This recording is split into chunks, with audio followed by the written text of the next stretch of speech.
خدا باپ بیٹے روح القدس کے نام سے آمین۔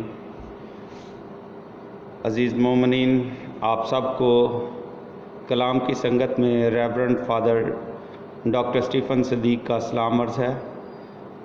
میرے عزیزو، آج سال کے دوران 12واں اتوار ہے۔ آج کے دن ہم جن 3 تلاوتوں پر دھیان و گیان کریں گے ان میں ایوب نبی کی کتاب، اس کا 3 باب، پہلی آیت اور 8ویں آیت سے 11ویں آیت، اور دوسری تلاوت کرنتیوں کے نام پولس رسول کا دوسرا خط، اس کا 5واں باب، 14 آیت سے 17 آیت، اور آج کی انجیل مقدس باب مطابق مرکز 4 باب، اس کا 35 سے 41 آیت ہوگی۔ آئیں عزیزو، ہم خداوند کی اس کلام کے 3 حوالوں پر دھیان و گیان کریں۔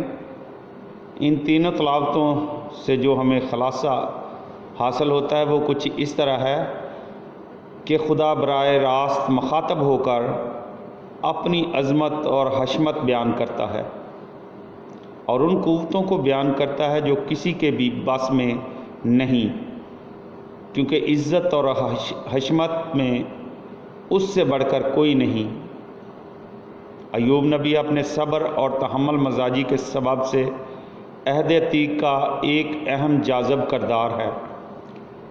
صابر ایوب خدا کی وفاداری اور اس کی فیاضی کا بڑے وثوق کے ساتھ ساتھیوں اور خاندان والوں سے تذکرہ کرتا ہے، گو کہ وہ کائناتی اہمیت اور کائنات کی خوبصورتی سے آگاہ تھا، اور اس کائنات کے وسیلے سے وہ خدا کی پرستش اور حمد و ثنا جیسے عناصر کو محو گردش میں لاتا ہے۔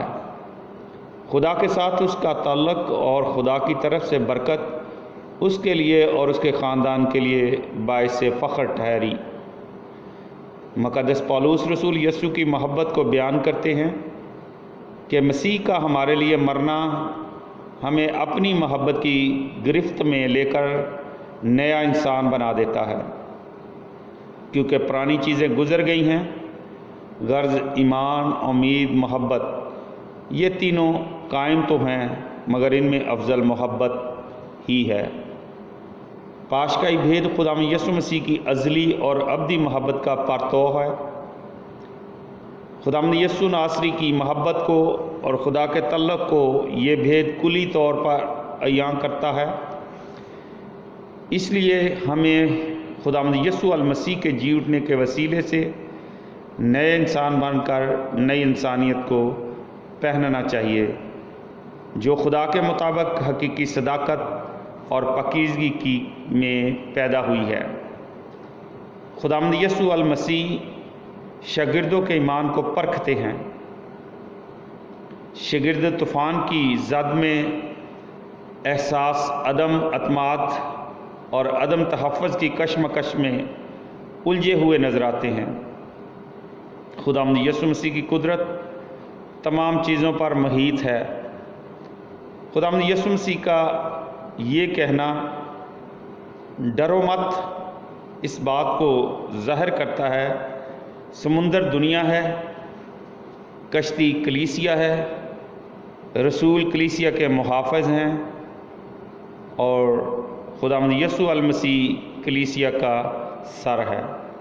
خداوند خدا ہم سب کو خداوند کے اس کلام کو سمجھنے، پڑھنے، سننے اور اس پر عمل کرنے کی توفیق عطا فرمائے۔ آمین۔ خدا باپ، بیٹے، روح القدس کے نام سے آمین۔